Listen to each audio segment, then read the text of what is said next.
చిక్కుడుకాయ ముక్కలు ఒలుస్తున్నానండి ఫ్రై చేద్దామని. పావు కిలోకి చాలా వచ్చినాయి. ఇదంతా ఖర్చు అవుద్దా కాదా అని ఆలోచిస్తూ ఉన్నాను.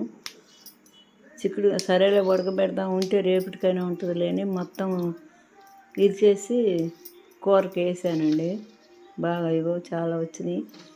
బాగుందండి కూర ఇవాళ చేసిన చిక్కుడుకాయ ఫ్రై. సరేలే అదే ఉంటుందిలే అని మొత్తం తీసేస్తున్నాను అనమాట కూరకి. బాగుండేయండి కాయలు అయితే ఫ్రెష్గా బాగా నీట్గా ఉండేవి.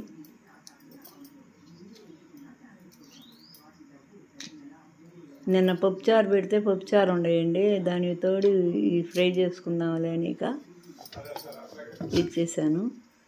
ఈలోపు ఇడ్లీ ఉడికినాయి. ఆయన చేలోకి పోవాలి, ఇడ్లీ పెట్టమన్నాడు బాక్సులో. అందుకని బాక్సులో పెట్టేశాను ఇడ్లీ. పచ్చడి అల్లం చట్నీ కలిపి పెట్టాను అనమాట. టైం అవుతుంది నాకు తంగలాడి పెట్టమని గొడవ చేస్తుంటే పెట్టి ఇచ్చేసాను. ఇంకా అప్పటి చిక్కుడుకాయ ముక్కలు పెట్టాను అనమాట పొయ్యి మీద. ఇంకా దాంట్లోకి ఒక ఉల్లిపాయ కోసేసుకుందాంలే అని ఉల్లిపాయ కోస్తున్నాను అనమాట.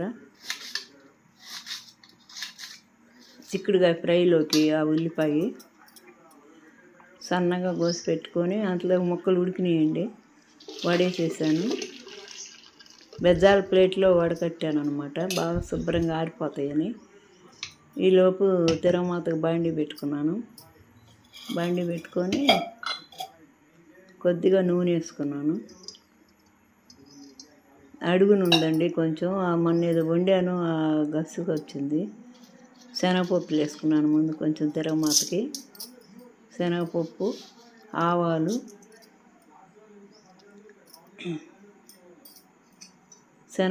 ఆవాలు వేసి చిన్నులపాయలు వేసాను.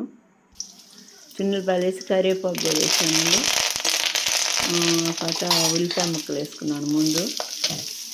అది బాగా ఏగాలి కదా, బాగా ఏగితే బాగుంటుంది అనమాట, మగ్గితే సన్నపు సగన.